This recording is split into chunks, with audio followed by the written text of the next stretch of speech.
नमस्कार।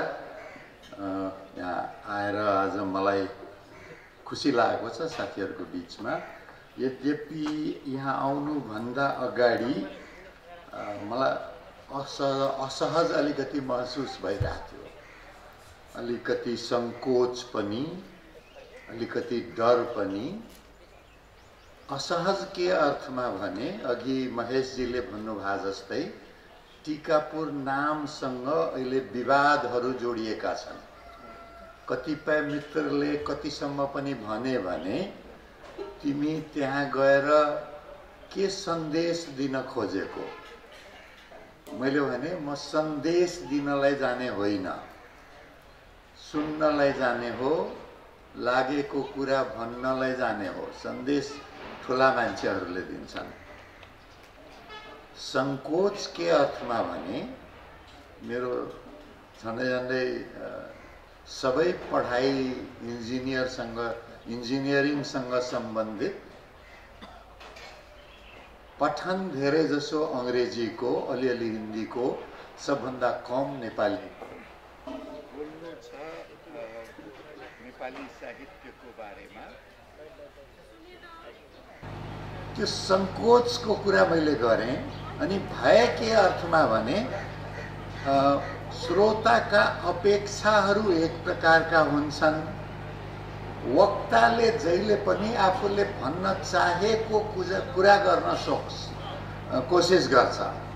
त्यो दुईटालाई जोड्ने कसरी भन्ने जुन कठिनाई हुन्छ, त्यो कठिनाईले भय उत्पन्न गराउँछ। जसले जतिसुकै भनोस् कि म दर्शकको अगाडि उभिएर बोल्न मलाई डर लाग्दैन, त्यो कि त झुट बोलिरहेको छ कि त्यो राजनीतिकर्मी हो। यो दुईटा बाहेक अरू बाँकी सबैलाई स्टेजमा अलिकति भय हुन्छ। अनि भय भएपछि के गर्ने हो? भय भएपछि मान्छेले प्रार्थना गर्छ। भूत प्रेतको भय भयो भने हनुमान चालिसा पाठ गरे जस्तो हो। जब भय आन्तरिक छ भने सप्त नमन भन्छन् गर्नुपर्छ अरे। 7 थरी इष्टलाई सम्झिनुपर्छ। सबभन्दा पहिलो नमन पञ्चतत्त्वलाई। पञ्चतत्त्व मध्ये प्रधानता आफ्नो आफ्नो ठाउँको फरक फरक हुन्छ।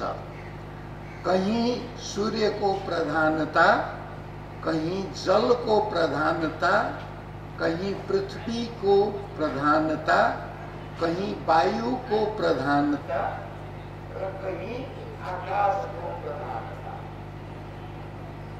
टिकापुरमा आएपछि प्रधानता जललाई दिनुपर्छ नि भन्ने मलाई लाग्छ। गङ्गाली हिमालबाट बगेर पहाड हुँदै गङ्गामा मिसिएर बङ्गालको खाडी हुँदै महासागरसम्म पुग्ने। बिन्दुको अन्तिम लक्ष्य अनन्तमा समाहित हुनु हो। जलको अन्तिम लक्ष्य भने अनन्तमा समाहित भएर फेरि पानी भएर बर्सिनु हो। त्यसैले पहिलो नमन कर्णालीलाई। र मेरो त आफ्नो आत्मीयता पनि छ। कर्णाली पुलको निर्माणमा संलग्न भएको आजभन्दा 30-35 वर्ष अगाडि।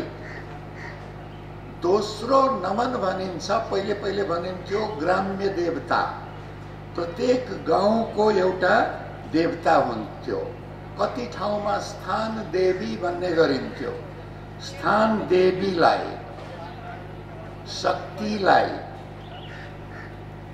तिनको नमन गर्नु भनेको के हो भने त्यहाँ भएका सबै चराचुरुङ्गी, रुख बिरुवा, मान्छे मात्रै होइन, सबैलाई नमन गर्नु हो।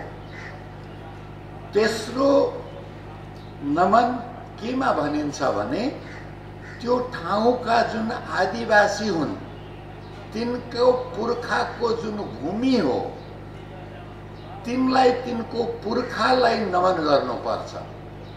के अर्थमा भने आत्मा त परमात्मामा गएर मिसिन्छ, तर त्यहाँ रहेका आदिवासीका पुर्खाका हाड खोरबाट कहीं घाँस उम्रिन्छ, कहीं रुख पलाएर आउँछ, कहीं झरना निस्किन्छ, त्यो पूरा प्रकृतिसँग जोडिएको संसारको प्रत्येक ठाउँ केही न केही आदिवासीको छ। आदिवासीको खुट्टाले जानेको हुन्छ कहाँ टेक्नु हुन्छ कहाँ हुँदैन। बाहिरबाट आएका जति नै पुस्ता भए पनि तिनलाई के लाग्छ भने यो ठाउँ त हामीले बसाएको हो, त्यो चाहिँ विजेता भाव हुन्छ। त्यो ऊ विजेता भएर हामीले यसलाई चाहिँ बसाएको हाम्रो यो सङ्घर्षको भूमि हो। त्यसैले आदिवासीका पुर्खाहरूलाई तेस्रो नमन। चौथो नमन यदि सहर छ अथवा गाउँ छ भने त्यस बस्तीको परिकल्पनाकारलाई गर्नुपर्छ। तपाईहरु स्थानीय व्यक्ति जति हुनुहुन्छ तपाईहरुलाई त खड्गबहादुर सिंहको नाउँ थाहा होला, कतिलाई यो सुन्नेलाई देख्नेलाई थाहा नहुन सक्छ। उनको राजनीतिसँग जति नै विमति राखिए पनि एउटा कुरा के स्वीकार गर्नुपर्छ भने टिकापुरमा सहर बस्न सक्छ भने सपनाका साथ त्यसका लागि आफ्नो सबै सम्पर्क र स्रोत उपयोग गरेर अब यसको केही मूल्य आदिवासीले चुकाउनु पर्यो, लाभ आगन्तुकहरूले लिए, त्यो पनि बहसको विषय हुन सक्छ। तर यो मानव जीवन मात्रै होइन, जीवजन्तु त्यही नै हो। विजेताको इतिहास लेखिन्छ, विजयी हुने बाघ कहलिन्छ हैन, सिंह कहलिन्छ। खड्गबहादुर सिंहको परिकल्पनालाई चाहिँ नमन किन गर्नुपर्छ भने उनले यस्तो ठाउँमा एउटा सहरको परिकल्पना गरे। उनी सँगै परिकल्पनाकारमा अघि महेशजीले भन्नुभयो पहिलो योजनाबद्ध सहर, पहिलो योजनाबद्ध सहर त होइन, पहिलो योजनाबद्ध सहर राजविराज हो, त्यसको योजनाकार किशोर नरसिंह राणा। दोस्रो योजनाबद्ध सहर हो टिकापुर र यसको योजनाकार हाम्रा धेरै इन्जिनियरहरूका गुरु हामीले मान्ने इन्जिनियर शङ्करनाथ रिमाल, अहिले त उहाँ कलाकार पनि हो, शहरी योजनाकार पनि हो, आर्किटेक्ट पनि हो, बहु प्रतिभाका धनी हामी सबैका। अनि यो सहरको परिकल्पनाकार एकजना दिवंगत खड्गबहादुर सिंह र एकजना हामी गौरवान्वित छौँ हामी मध्ये भएका शङ्करनाथ रिमाल, उहाँलाई नमन। पाँचौं प्रणाम सहरलाई गुलजार बनाउनेहरू। त्यो गुलजार बनाउनेमा कोही अछमबाट आए, कोही पूर्वी नेपालबाट आए, कोही नजिकैको धनगढीबाट आए, कोही सीमा पारीबाट आए। सहर त्यसबेला सहर बन्छ जब त्यहाँ मानिस बस्छन्, जब तिनले दुखमा आँसु बगाउँछन्, सुखमा मुस्कुराउँछन्, कुनै बेला अट्टहास लगाउँछन्, आफ्नो त्यहाँ प्रेम गर्न सिक्छन्, त्यहाँ घृणा गर्न पनि कहिलेकाहीँ सिक्छन्, आफ्नो बालबच्चा हुर्काउँछन्, तिनलाई पढाउँछन्। त्यो बासिन्दाले सहर बनाउने हो। सहर भनेको माटोको टुक्रा होइन, क्षेत्रफल होइन। सुदूर पश्चिम, कहाँको सुदूर? यो त यहाँको लागि त यो केन्द्र हो। सुदूर भन्नासाथ कता कता नपुग्ने ठाउँ भने सुदूर पश्चिम, काठमाडौँको लागि नेपालको लागि सुदूर पश्चिम होला, यहाँको लागि त यही केन्द्र हो, यही मुटु हो, यही हृदय हो नि त। अनि त्यो किनभने यहाँको बासिन्दाले यसलाई बनाएका हुन्। यो सुदूर होइन, यो मुटु हो, यो केन्द्र हो। त्यो भाव उत्पन्न गराउने बासिन्दाहरूलाई पाँचौं प्रणाम। छैठौं प्रणाम उपस्थित सबैका लागि। शनिबार हो, नुहाई धुवाई गर्नुपर्ने हुन्छ, लुगा धुनुपर्ने हुन्छ, कतिको घरमा मासु पाक्ने दिन, साथीभाइसँग रमाइलो गर्ने दिन, बगैँचामा टिकापुर बगैँचामा पिकनिकको लागि जाने थियो होला कतिजनालाई, बालबच्चालाई लिएर, कतिले आफ्नो प्रेमी प्रेमिकालाई समय दिनुभएको थियो होला। त्यस्ता सबै आकर्षणहरूलाई छोडेर रुखा सुक्खा प्रवचन सुन्न आउनु भनेको नमन योग्य कर्म हो। तपाईहरु सबैलाई छैठौं प्रणाम। सातौं प्रणाम यस्तो किसिमको आयोजनामा लाग्नु। बालुवामा पानी खन्याउनु थाहा छ निरर्थक कर्म हो, तर कोही चाहिँ गर्न छोड्दैन। कम से कम एक जनाको खुट्टा त पोल्दैन यसले। त्यति मात्रै पनि आश राख्यो भने मात्रै यस्तो आयोजन गर्ने हिम्मत पलाउँछ। मसँग त महेशजीले सम्पर्क गर्नुभएको थियो, रक्षाजीले सम्पर्क गर्नुभएको थियो, प्रशान्त अब युवा मित्र भइहाले हैन। मलाई धेरै नाउँ थाहा छैन। मलाई के मात्र थाहा छ भने घरमा एउटा पूजा लगाउँदा त पूरा परिवार साथीभाइ लाग्नुपर्छ भने यत्रो महोत्सव गर्दा त मेयर साहबको पनि यसमा सहभागिता होला, यस क्षेत्रका सांसदज्यूहरूको उत्प्रेरणा होला, यहाँका सामाजिक अगुवाहरूको संलग्नता होला। सबैको संलग्नताबाट यो महोत्सव आयोजन भएको हुनुपर्छ। त्यसैले अन्तिम जस्तो सुनिए पनि 7 सुरमा 7 लयमा सप्तऋषिमा कोही पहिलो र अन्तिम हुँदैन। सबै बराबरका हकदार हुन्छन्। आयोजकहरूलाई पनि प्रणाम, सबै योसँग जोडिएको सबै साथीहरूलाई। मेरो यो बानी हो। बानी के हो भने मेरो सङ्गिनी, जीवन सङ्गिनी सँगै हुनुहुन्छ। उहाँको जहिले पनि आलोचना के हो भने विषयमा पुग्नु अगाडि तपाईँ यति भनिसक्नुहुन्छ कि श्रोता थाकिसकेका हुन्छन्।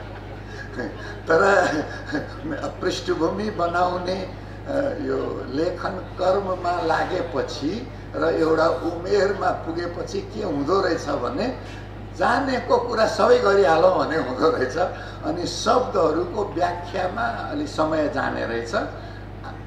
अलिकति सीमितता मेरो आफ्नो भनिदिउँ। हुन त सुरुमै भने मैले आज यो मूल विषयमा जे जति कुरा गर्छु त्यो नितान्त अनौपचारिक प्रकृतिको, किनभने मेरो अध्ययन इन्जिनियरिङको, अनुभव इन्जिनियरिङ र टिप्पणीको, अनुभूतिको कुरा गर्ने हो भने एउटा मधेसी मूलको व्यक्ति पहिचानको लागि लगभग आधा शताब्दीदेखि देशको राजधानीमा सङ्घर्ष गरिरहेको र अभिव्यक्तिको कुरा गर्नुहुन्छ भने नेपाली भाषा, खस नेपाली भाषा मेरो लागि लगभग तेस्रो चौथो भाषा हो। मातृभाषा मैथिली, पढाइ मैथिली र हिन्दीमा, नेपाली पनि हिन्दीमा पढाउनुहुन्थ्यो हाम्रो गाउँको स्कुलको शिक्षक। लाली गुराँस भन्ने पुस्तकमा आउँथ्यो, ये कुछ गुलाब जैसा होता है मगर उसमें सुगंध नहीं होता है भनेर। न उनले लाली गुराँस देखेका न मैले देखेको, तर पाठ्य पुस्तकमा पढ्नु पर्ने त्यस्तो पृष्ठभूमिबाट मैथिली पछि हिन्दी सिकियो। अनि त्यसपछि लगभग सबै पढाइ अङ्ग्रेजीमा भयो, नेपालीमा धेरै पछि मात्रै।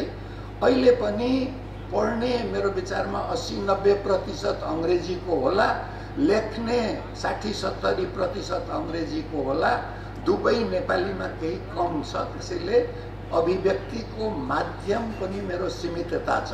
पहिले प्रश्न गरिदिनुपर्छ कि मेरा सीमितताहरू अध्ययनको बारेमा, अनुभवको बारेमा, अनुभूति र अभिव्यक्तिको बारेमा, चारै अमा अ अक्षरबाट आमा पनि पुग्न मैले प्रयत्नै गर्नुपर्छ।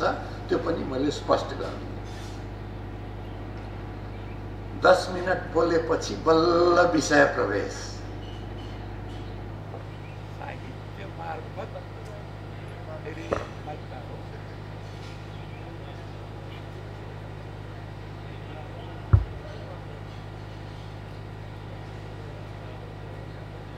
साहित्य मार्फत सामाजिक सद्भाव भनेर विषय आज दिइएको छ। मेरो त स्तम्भकै नाम शब्द साक्षी, पहिले शब्दकै व्याख्यातिर फेरि एकचोटि लाग्छु।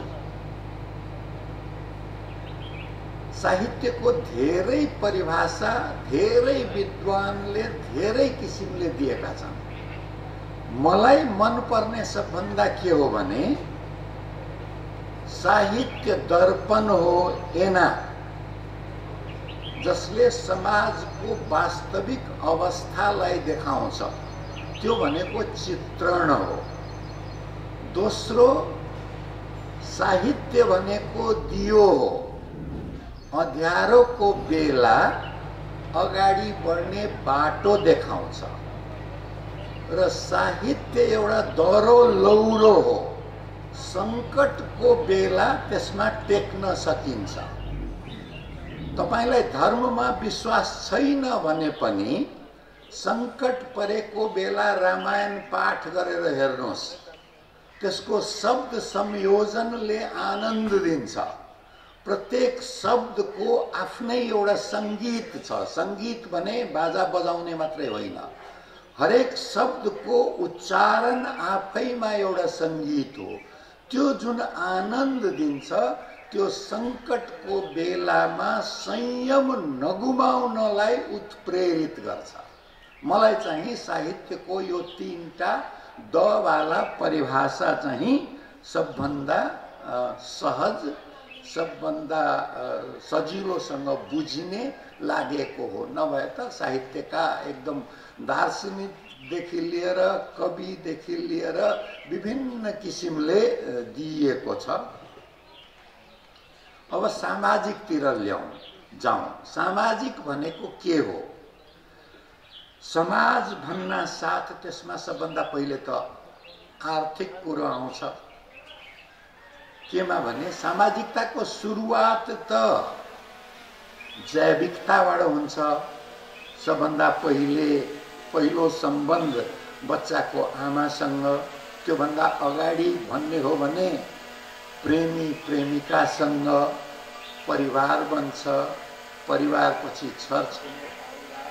सामाजिकताको म परिभाषा दिने प्रयत्न गर्दै थिएँ।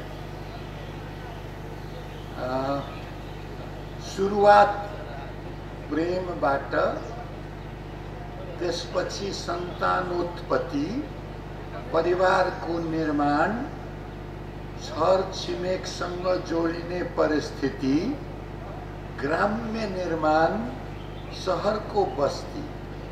जब धेरै व्यक्तिहरू एक ठाउँमा भएपछि, धेरै परिवार एक ठाउँमा भएपछि, धेरै भाँडाकुँडा एक ठाउँमा राखेपछि आवाज आउँछ नि त। त्यसपछि द्वन्द्वहरू सुरु हुन्छ। द्वन्द्व नभएको समाजको परिकल्पना गर्ने हो भने त्यो मृत समाज हो। बडा शान्ति छ भने पञ्चायतकालमा भन्दाखेरि गणेशमान सिंहजी जिस्काउनुहुन्थ्यो, सबभन्दा धेरै शान्ति त मुर्दा घरमा हुन्छ। जीवन्त समाजमा द्वन्द्व हुन्छ। केही वञ्चित रहेका हुन्छन्, केही वर्चस्ववादी रहेका हुन्छन्। वर्चस्ववादी र वञ्चित बीच द्वन्द्व छैन भने त्यो मृत समाज हो। सङ्घर्ष अग्रगामी समाजको स्वरूप हो। सङ्घर्षको ऊर्जाले मात्रै समाज अगाडि बढ्छ। त्यसैले सामाजिकताको अर्थ द्वन्द्व नहुनु होइन, प्रतिस्पर्धा नहुनु होइन, त्यो स्वाभाविक हो। त्यसको निरूपणका उपायहरू कस्तो हामी निर्माण गर्छौं, ती संस्था र संरचनाहरूले सभ्य समाज र सभ्यतातिर लागेको समाजको फरक छुट्याउँछ। द्वन्द्व नहुनु चाहिँ राम्रो कुरा होइन। मान्छे भन्छन् नि शान्ति हुनु पर्यो, स्थायित्व हुनु पर्यो। शान्ति स्थायित्व भने त मुर्दाको हुन्छ। सास पनि लिँदैन, आँखा पनि देख्दैन, कसैसँग दुश्मनी पनि हुँदैन, कुनै खराब बानी बेहोरा पनि हुँदैन। त्यो होइन नि त। त्यो स्वाभाविक हो। दुई खुट्टामा उभिएपछि जीविकाको लागि प्रतिस्पर्धा हुन्छ, प्रेमी र प्रेमिकाको लागि प्रतिस्पर्धा हुन्छ। यो त हरेक जीवित प्राणीको लक्षण हो, मानवमा मात्रै होइन। त्यसैले त्यसलाई चाहिँ स्वाभाविक रूपमा लिनुपर्छ। अनि त्यो संस्था र संरचना कस्तो हुनुपर्छ जसले कि सद्भावको निर्माण होस्, त्यसको लागि लक्षित हुनुपर्छ। अब त्यसपछि सद्भावतिर जाउँ। सद्भाव भन्ने हो के त आखिर? सहानुभूति शब्द सुनिएको कि अरूप्रति दया गरेर केही गरेर सहानुभूति हुनु। समानुभूति भनेको उस्तै लगभग ठ्याक्कै उस्तै त हुँदैन, लगभग उस्तै, पीडा उस्तै भोगेको, सुख उस्तै देखेको, सङ्घर्ष उस्तै गरेको समानुभूति हुन्छ। सद्भाव भनेको के हो भने नयाँ जुत्ता दुख्छ, दुख्नेले ऐया गर्छ, अनि त्यो पीडा आफूले जुत्ता लगाउँदा दुखेको बिर्सिसकेको हुन्छ। अनि पाठ के दिन्छ भने त्यतिकै ऐया गरेको, जुत्ता लगाएपछि त दुख्छ नि, होइन? त्यो भनेको सहानुभूतिपूर्वक त्यसलाई हप्काएको। जुत्ता लगाउँदा दुखे पनि मलाई पनि बडा दुख्या थियो भने समानुभूति हो। सद्भाव के हो भने ए दुखेको छ, एउटा अरू केही उपाय लगाउने, मोजा लगाएर लगाउने हो भने अलि दुख्दैन कि, दुखिसकेको छ भने अलिकति कपडा त्यहाँ लगाएर गऱ्यो भने बानी नपरुन्जेल चाहिँ त्यो पातलो कपडाले काम गर्छ। उपाय खोजेर सुझाउने त्यो चाहिँ सद्भाव हो। कठिन त्यो किन हुँदो रहेछ भने हामी सबै व्यक्तिवादी छौँ र जतिसुकै सम्झिने शक्ति भए पनि बिर्सिने स्वभाव हो। बिर्सिने प्रत्येक व्यक्तिको उमेर अनुसार फरक होला, तर आफ्नो सङ्घर्ष मान्छे बिर्सिन्छ, आफ्ना दुःखहरू बिर्सिन्छन्। समाजशास्त्रमा एउटा इन्भर्टेड ट्रायङ्गल भन्छन्, उल्टो त्रिकोण भनेर पढ्नुपर्छ। त्यो नाम चाहिँ मैले दिएको है, उल्टो त्रिकोण। त्यो त्यसको व्याख्या चाहिँ त्यही हो। त्यो उल्टो त्रिकोण के भन्छ भने यहाँ उत्पीडक छ, यहाँ चाहिँ सेभियर, म तिम्रो रक्षा गर्छु भन्ने खाले हुन्छ, तल उत्पीडित हुन्छ, हैन?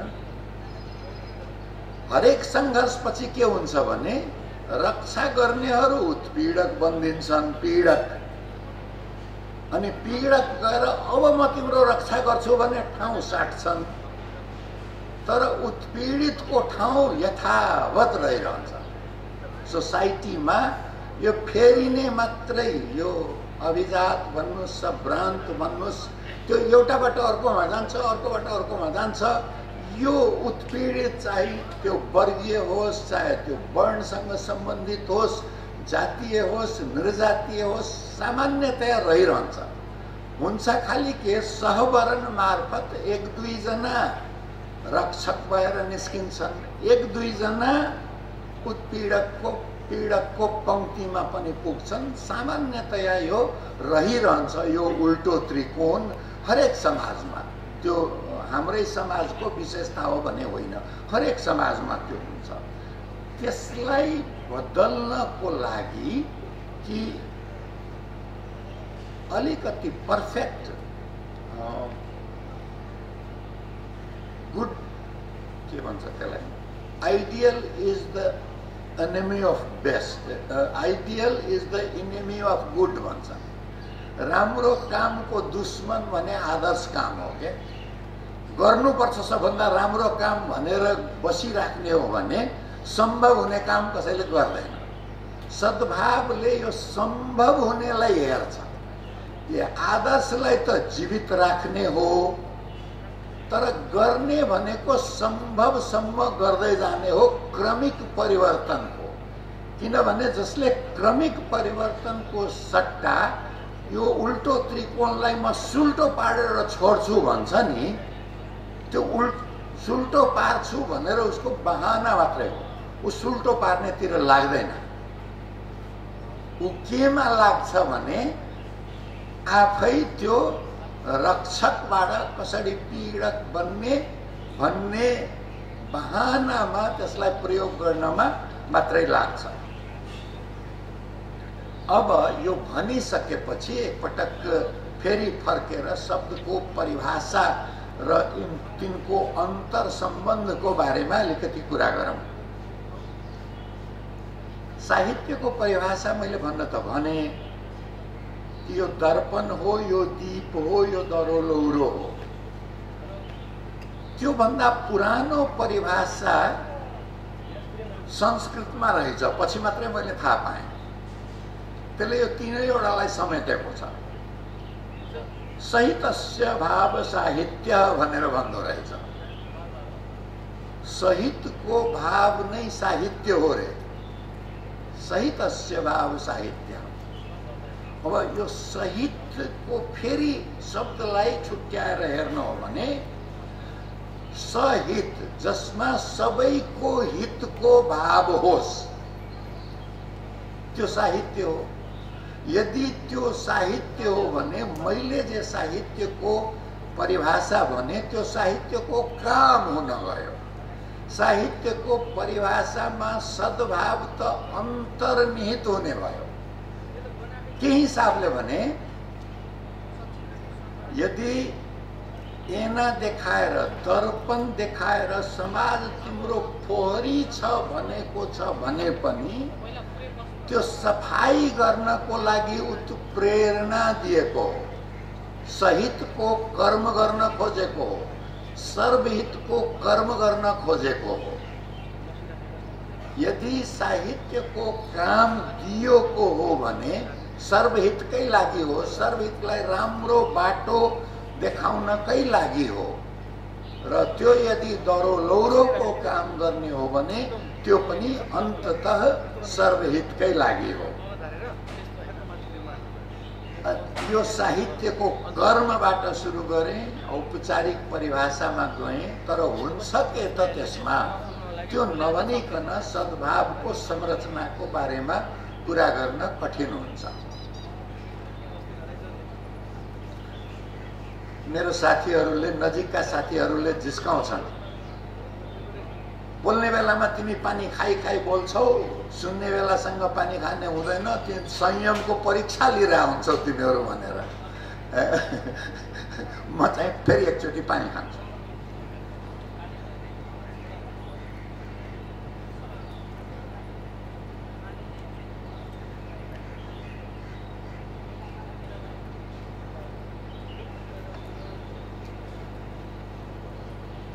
बढी भयो भने भन्नु होला, मेरो सर्कुलर अर्गुमेन्ट भन्छन्, मेरो वृत्ताकार कुरा हुन्छ, त्यसैले कहीँ रोकेर केही फरक पर्दैन। म कहीँ पुगिरहेको छैन, म घुमिरहेको छु। त्यसैले तपाईँहरूले होइन यो त लामो भयो, साह्रै गर्मी भयो भने बिचमा भन्दा हुन्छ, केही फरक पर्दैन। अहिलेसम्म ठिक छ, म ठिक गइरहेको छु। हस्, धन्यवाद। साहित्यमा सबभन्दा महत्त्वपूर्ण यो आजभोलि के भएको छ भने टिप्पणीलाई सबभन्दा महत्त्वपूर्ण मानिएको छ। मैले त उनलाई भन्दिएँ नि, मुखै अगाडि भन्ने त्यो बडा हिरो, त्यो होइन। साहित्यको सबभन्दा महत्त्वपूर्ण तत्त्व अहिले पनि भाव तत्त्व हो। र त्यो भाव तत्त्व भनेको, भावना भनेको त नितान्त व्यक्तिगत हो नि त। तिनले पहिले भावलाई पहिले भोग्नु पर्छ, अनि मात्रै अभिव्यक्ति आउँछ। भावलाई यदि त्यतिकै बग्न दिने हो भने त त्यो त त्यसै हावा बगे जस्तो, पानी बगे जस्तो मात्रै जान्छ।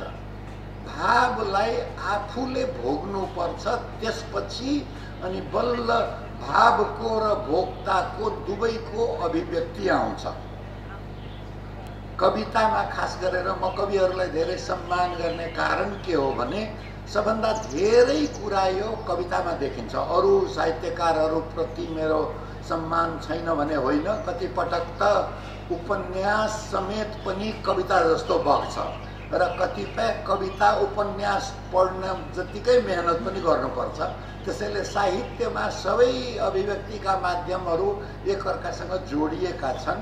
कति निबन्धको लालित्यदेखि लिएर शब्द संयोजनदेखि लिएर कविताभन्दा कम हुँदैन। तर कविता भनेको बीज शब्द र बीज वाक्यहरू हो। त्यो थोरै बिउबाट धेरै रुख उम्रिन सक्ने, अनि त्यो रुख उम्रेर त्यसमा पात लागेर त्यसको फूल फुलेर फलबाट फेरि अरू धेरै बीज सृजना हुने। त्यसैले कालजयी कृतिहरू जम्मै काव्यात्मक छन्। महाभारतको कुरा गरौँ, रामायणको कुरा गरौँ, इलियादको कुरा गरौँ, शेक्सपियरको नाटकको कुरा गरौँ, सबै काव्यात्मक छन्। बुद्धि तत्त्व त्यसपछि दोस्रो कि भाव पनि थियो, भोगियो पनि, त्यसबाट केही पाठ सिकियो। केही पाठ आफूभन्दा अगाडिकाले लेखेर गएका छन्, केही पाठ आफू सिकिएको छ। त्यसपछि त्यो बुद्धि तत्त्वको पनि अलिकति साहित्यमा देखिनुपर्छ। आजकलको भाषामा रिसर्च गरिनुपर्छ, सर्च होइन। सर्च भनेको त फेरि त्यो भाव र भोगमै जान्छ। रिसर्च हो, फेरि त्यसको अनुसन्धान हो। कल्पना तत्त्व बेगर साहित्य हुँदैन। गजानन मुक्तिबोधको कविताको पंक्ति मलाई धेरै मनपर्ने र मैले बराबर भनिराख्ने, जो है उससे बेहतर चाहिए, जो है उससे बेहतर चाहिए। त्यो गर्न यदि साहित्य लेखिँदैन भने त्यो साहित्यको अर्थ छैन। संस्कृत साहित्यमा त्यो बेहतर मुक्ति मानिन्थ्यो। कतिपय साहित्यमा समाजको विकासलाई नै बेहतर मानिएको छ।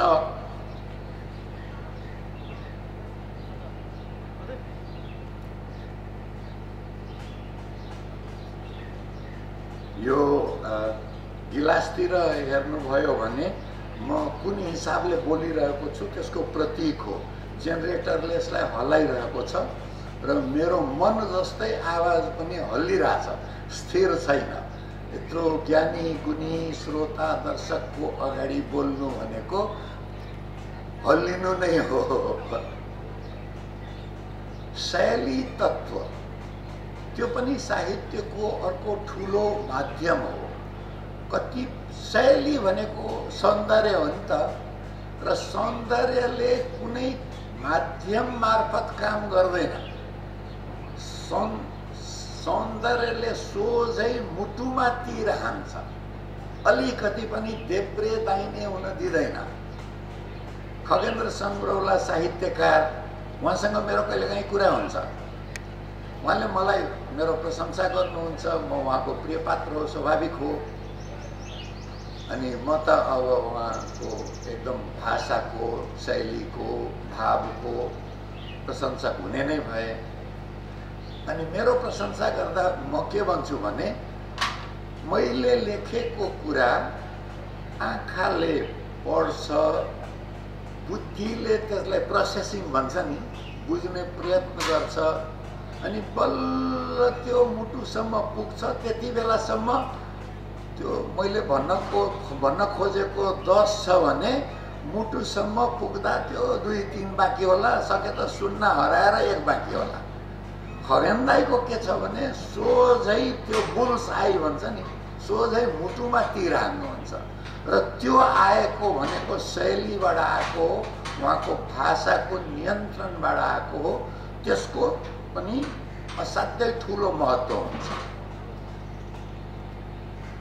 त्यसपछि साहित्यकारले के गर्छ? साहित्यको परिभाषा साहित्यले के गर्छ?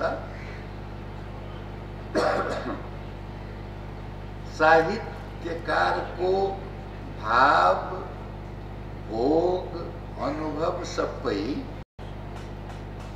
5 थरी रसमा प्रकट हुन्छ।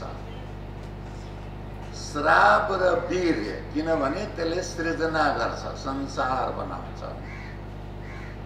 रक्त, किनभने त्यसले संसारलाई चलायमान गर्छ, त्यो बेगर जीवन छैन। पसीना मेहनतको रस हो त्यो। मूत्र परित्याग गर्ने रस हो र थूक जब आवेश, क्रोध, डर, भय भएपछि आपसे आप घृणा, आपसे आप निस्किने रस हो। 5 वटा रसको माध्यमबाट साहित्यकारले नवरसको सृजना गर्छ, 9 थरी रसको सृजना गर्छ। अब त्यो 9 थरी रसमा लगभग सबैको सहमति केमा छ भने पहिलो रस भनेको श्रृंगार रस नै हो साहित्यको। नभए त्यो के भइदिन्छ, त्यो साहित्य नभइकन प्रवचन भइदिन्छ, जस्तो कि म अहिले गर्न उभिरहेको छु। हास्य रस त्यो उत्पन्न गराउन सक्यो भने श्रोताको, पाठकको, दर्शकको मुटु खुल्छ। खुलेपछि उसले ग्रहण गर्न सक्छ। ढोका खोल्ने हो हास्य रस।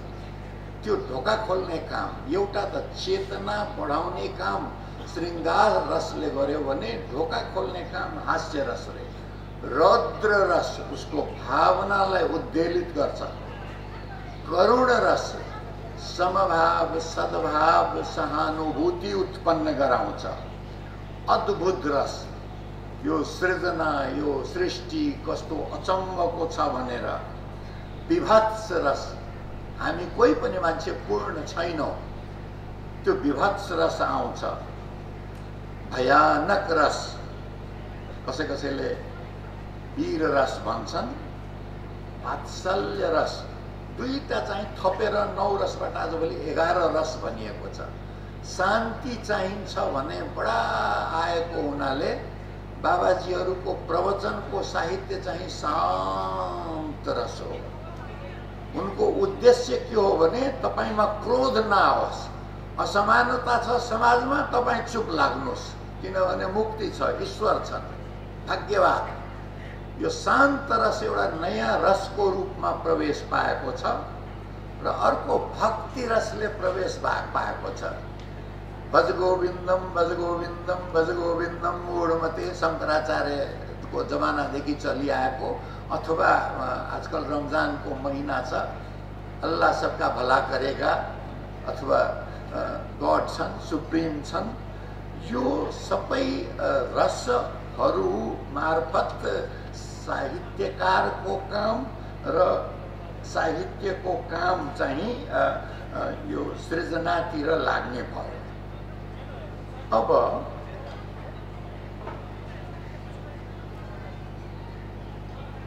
साहित्यकारले आफ्नो काम गर्यो, साहित्यको रचना भयो, तर कुनै पनि रचना तबसम्म पूर्ण हुँदैन जबसम्म त्यसले त्यसको पाठक, दर्शक, आलोचक आदि पाउँदैन। त्यो नभएसम्म रचना साहित्य छ भने साहित्यको एउटा पक्ष मात्रै स्रष्टा हो, सर्जक हो। अर्को भनेको त्यसको कन्जर भन्छन् अंग्रेजीमा, उपयोगकर्ता भनौं नि। त्यो उपयोगकर्तामा पाठक आउला, दर्शक आउला, हैन, श्रोता आउला। तिनले पहिले त स्पर्शबाट कुरा बुझ्न खोज्छन्, हैन। सबैको आँखा के अरे मनको आँखा र शरीरको आँखा फरक फरक हो। शरीरको आँखाबाट हेर्नेले सबै कुरा नबुझ्ला, मनको आँखाले स्पर्श मार्फत सबै कुरा बुझ्छ। र शरीरको आँखा र मनको आँखा दुवै खोल्ने हो भने स्पर्श गर्नुपर्छ। आगले लग्जा भनेर बडा प्रसिद्ध हिन्दीको एउटा उखान जस्तै फिल्मको नाउँमा आएको थियो। दृष्टि, त्यो पनि दुवै दृष्टि, देखिने र अन्तर्दृष्टि। श्रवण, कानबाट पनि सुन्ने, मनबाट पनि सुन्ने। गन्ध, नाकको मात्रै होइन कि स्मरणको गन्ध सबभन्दा बलियो स्मरणको गन्ध हो। कति गन्धहरू जिन्दगीभर बिर्सिँदैन। पुरानो एउटा विज्ञापनमा के देखाउँछ भने एकजनाको स्मरण शक्ति समाप्त भइसकेको हुन्छ। अनि त्यसको स्मरण शक्ति फिर्ता ल्याउनलाई के गर्ने भन्दाखेरि एउटा विज्ञापनदाताले मसलाको अचारको बिर्को खोल्छ अनि त्यो गर्न साथ त्यो सुगन्ध पाउनेको आफ्नो बच्चाको आमाले बनाएको अचारको सुगन्ध आइपुग्छ अरे अनि त्यो सुगन्ध मनभित्र आएपछि उसको स्मरण शक्ति फिर्ता हुन्छ अरे सुगन्धमा त्यति बल छ ओहो यो पातको गन्ध त मैले कहाँ सुनेका थिएँ यो बोट हेर्ने हो भने सबभन्दा पहिले सायद निजगढको जङ्गलमा म टिकापुरको यो बोटमा हेर्दैछु मेरो मस्तिष्कले मलाई निजगढ लगिसक्यो त्यो गन्ध र स्वादको त थाहा छँदैछ सबभन्दा तुरुन्त बुझिने हैन एउटा यस्तोसम्म स्वाद छ कि त्यो स्वाद पाउनेले त्यसको वर्णन गर्न जीवितै रहँदैन त्यस्तो बिख पोटासियम साइनाइड सबभन्दा तुरुन्त असर देखाउने स्वाद यो मार्फत चाहिँ उपयोगकर्ता कलाको उपयोगकर्ता साहित्यको उपयोगकर्ताले आफ्नो भावना बनाउँछ यो सबै भएपछि बल्ल जसलाई भनिन्छ निरक्षीर विवेक उपयोगकर्तामा के साहित्य हो के कला हो के प्रचार हो के आत्मप्रचार हो के प्रवञ्चना हो त्यो छुट्याउने शक्ति उत्पन्न गराउँछ र जब यो दुवै एक ठाउँमा आउँछ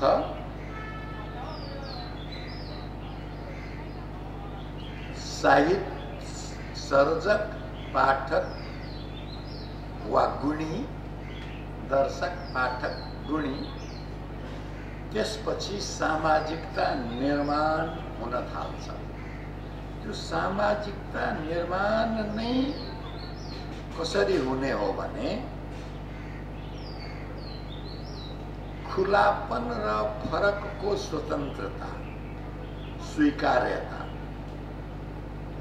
हिजो भर्खर छलफल भइरहेको थियो रुखलाई हामीले जातबाट छुट्याउँछौँ दुईटा पात दुईटा फूल न रंग ठ्याक्कै उस्तो हुन्छ न आकार ठ्याक्कै उस्तो हुन्छ न वजन ठ्याक्कै उस्तो हुन्छ केले नाप्ने भन्ने कुरा हो माइक्रो मिलिमिटरमा नाप्ने हो भने आकार मिल्दैन माइक्रो मिलिग्राममा नाप्ने हो भने वजन मिल्दैन रंगको पनि त्यस्तै नाप्ने हो भने रंग पनि ठ्याक्कै मिल्दैन तर त्यो पात देखेपछि हामी थाहा पाउँछौं कि यो जातको रुखको पात हो भनेर त्यस्तै यो विविधता भएको संसारमा कुनै दुईटा व्यक्ति मात्रै पनि उस्तै छैन भने दुईटा समाज दुईटा समुदाय कसरी उस्तै हुन सक्छ संभव नै छैन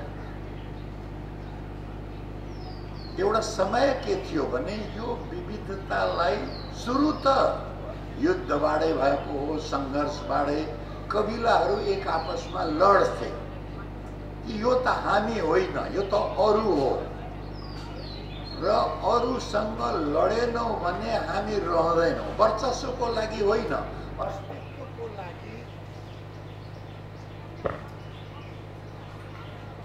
अस्तित्वको लागि संघर्ष हुन्थ्यो वर्चस्वको लागि होइन त्यो संघर्ष बेग्लै प्रकृतिको थियो त्यसमा के थियो भने स्वीकार्यता थियो समझदारी थिएन साहित्यको काम स्वीकार्यतामा सकिने होइन समझदारी निर्माण गर्ने हो अन्डरस्ट्यान्डिङ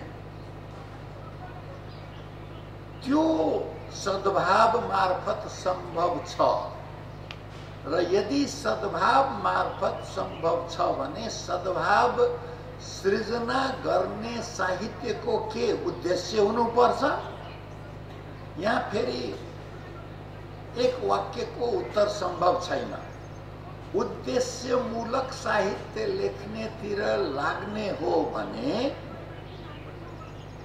त्यो प्रचार बन्न जान्ने जोखिम बेपत्ता बढेर जान्छ रामायण प्रचार हो, उत्कृष्ट साहित्य हो। महाभारत जतिको साहित्य लेखिएकै छैन, तर प्रचार हो, मुक्तिको कुरा गर्छ।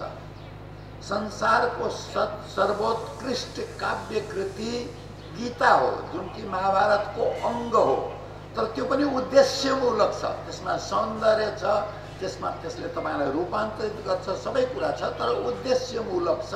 त्यो उद्देश्य भनेको मुक्ति हो र मुक्तिको बाटोहरू देखाउनु हो, तर मुक्तिको एउटै त बाटो त छैन। के अरे एकम सत्य विप्रा बहुधा वदन्ते, धेरै बाटाहरू छन्, ती बाटोहरूलाई त बन्द गर्छ।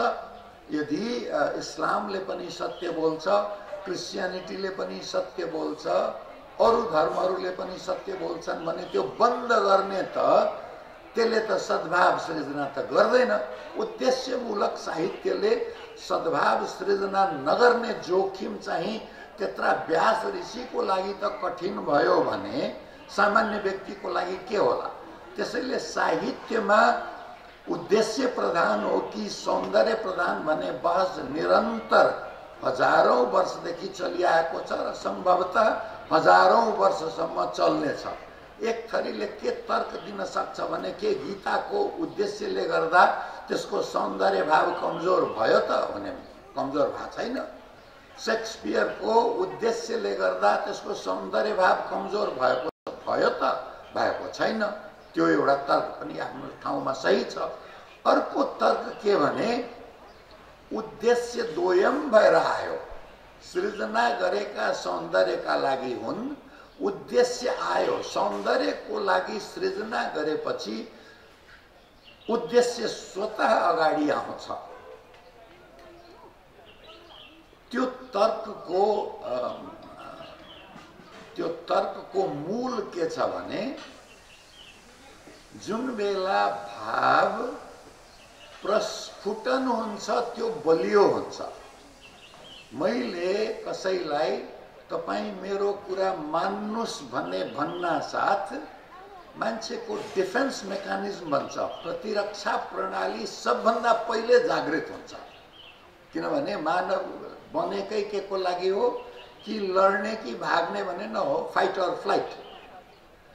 अनि जब मैले केही कुरा भन्न खोजे भने कि त ऊ प्रतिवाद गर्छ, मलाई जित्न खोज्ला हैन, कि आफ्नो प्रतिरक्षा प्रणाली लगाएर मनको ढोका बन्द गर्ला। साहित्यकारले के गर्छ भने मैले यो कुरा भनेको होइन, यो कुरा तिम्रो आफ्नो मनबाट आएको हो। त्यो भाव यदि सृजना गर्न सक्यो त्यो सद्भाव हुन्छ। त्यो सहानुभूति मात्रै हुँदैन, त्यो समानुभूति मात्रै हुँदैन, त्यो चाहिँ सद्भाव हुन्छ।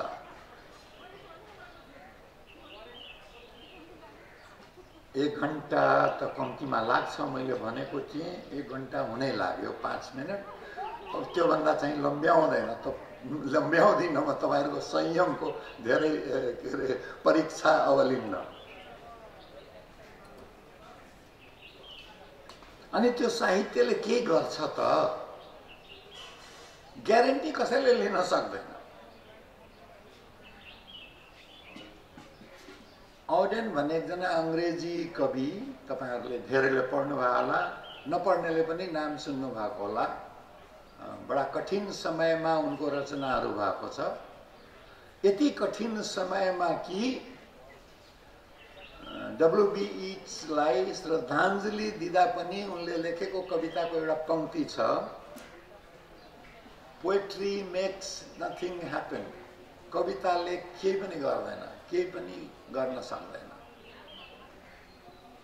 तर उनलाई सायद अलिकति असहज महसुस भयो कि आफै कवि छु, म के भन्दैछु। अनि उनी त्यसमा के थप्छन् भने it survives A way of happening. तर यो जीवित रहन्छ, घटनाको साक्षी रहन्छ।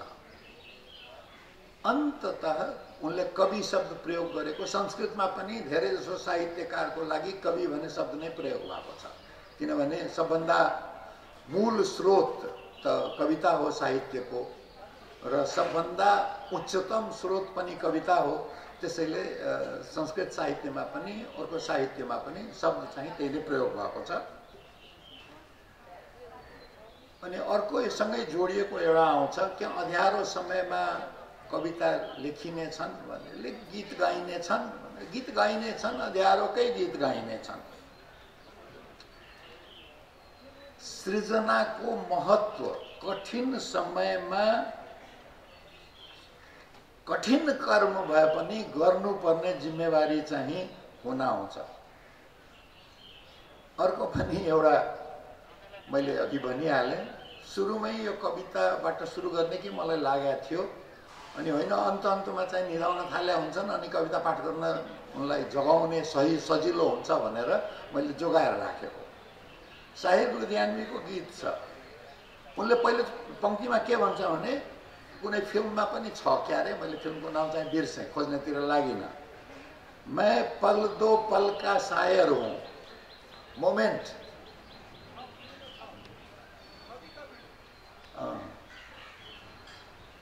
अनि त्यसपछि तुरुन्तै फेरि के भन्छन् भने यो पल दो पल का शायर चाहिँ मैं हरेक पल का शायर हूँ। पल दो पल का मात्रै होइन, हरेक पल का। अनि साहित्यकारले अहिलेको लागि मात्रै लेख्ने होइन, आफ्नो लागि वो अहिलेको लागि लेख्ने हो, तर वो हर पलको शायर हो, हर पलको कवि हो। हर एक पल मेरी हस्ती है, अहिले तिमीले नचिनौला के बता, हर एक पल हो मेरो हस्ती भनेको। यो यदि हेरेपछि अहिले साहित्य कसले पढ्छ? अहिले त टिकटक हेर्ने हो, अहिले त युट्युब हेर्ने हो, बढी पढ्यो भने ट्विट पढ्ने हो। त्योभन्दा धेरै जानकार छ भने अलि लामो हुन्छ। फेसबुकको म सबै पढ्दिनँ, फोटो मात्रै हेर्छु, भिडियो मात्रै हेर्छु, कहिले काहीँ कसैको पढ्छु र मेरो ज्ञान बडा बढ्या छ। व्हाट्सएप फरवर्ड पढ्छु, भाइबर फरवर्ड पढ्छु। यस्तो बेलामा साहित्य हुन त साहित्यमा पनि साहित्य कतिमा हुन्छ के भनिन्छ भने धेरै कुरामा 90-10 ल लागू हुन्छ अरे, 90-10। 90% मान्छे कर्मचारीहरू थोरै काम गर्छन्, जोगिन खोज्छन्, बाँकी 10% यति धेरै काम गर्छन् कि तिनको कमी महसुस हुँदैन। 90% साहित्यमा लेखिने कुराहरू सामान्य कुराहरू, 10% नै सर्वोच्च उत्कृष्ट हरपल हस्ती बराबरको हुन्छ। तर जबसम्म तपाईँ आकार बढाउनुहुन्न प्रतिशत त बढ्दैन। 10को 10% एउटा मात्रै राम्रो हो भने 100 बनाउनु भयो भने न 10% 10वटा हुन्छ। त्यसैले त्यो जिम्मेवारी चाहिँ बनिराख्छ। त्यो एउटा ठुलो आकारको महत्त्व चाहिँ र दिएको समय सक्कुभर नलिने हरेक पलको महत्त्व हुन्छ भनेर अन्तिम मेरो 3 मिनट जति बाँकी अन्तिम चाहिँ एउटा अगरिज अफ इनोसेन्स भन्ने विलियम ब्लेकको एकदमै प्रख्यात झन्डै 200 वर्ष अगाडिका कवि हुन्। उनको धेरैजनाले त एउटा वाक्य मात्रै सुन्या हुन्छन् कि द्रष्टा भनेको को हो, के हो भन्दाखेरि to see a world in a grain of sand भनेर। तर कविताले लामै छ, पुरै कविता म पढ्दिनँ। यो सहजै गुगलमा उपलब्ध भएको, गुगल दादीलाई, गुगल बजैलाई सबै कुरा थाहा हुन्छ र बडा कृपावान छिन्। अलि मेहनत लगाएर खोज्नुभयो भने पैसा तिर्नु पर्दैन, धेरै कुराहरू चाहिँ निःशुल्क पनि उपलब्ध छ। उनको कविता म पहिले अङ्ग्रेजीमा पढ्छु। आँसु कवि त धेरै सुन्नु भएको होला, एउटा आँसु अनुवादक पनि आज सुन्नुहोस्। कविताको पंक्ति मैले उद्धृत गर्न खोजेको, to see a world in a grain of rice. यसमा वर्ल्डको डब्लु क्यापिटल छ। त्यो वर्ल्ड भनेको यो पृथ्वी मात्रै होइन, ग्रेन पनि ठुलो अक्षरमा क्यापिटल लेटरमा छ। र स्यान्डको यस पनि क्यापिटल लेटरमा छ। त्यसपछि अलिकति खाली ठाउँ छ। साहित्य पढ्नेहरूलाई र पढाउने सरहरूलाई थाहा होला कवितामा कहाँ ठाउँ छोडिएको छ, कहाँ ठुलो अक्षर, कहाँ सानो अक्षर, कतिसम्म भने क्यालिग्राफी अक्षर कस्तो खाले प्रयोग भएको छ त्यसको पनि कवितामा छुट्टै महत्त्व हुन्छ। त्यसपछि उनी लेख्छन् and heaven in a wild flower.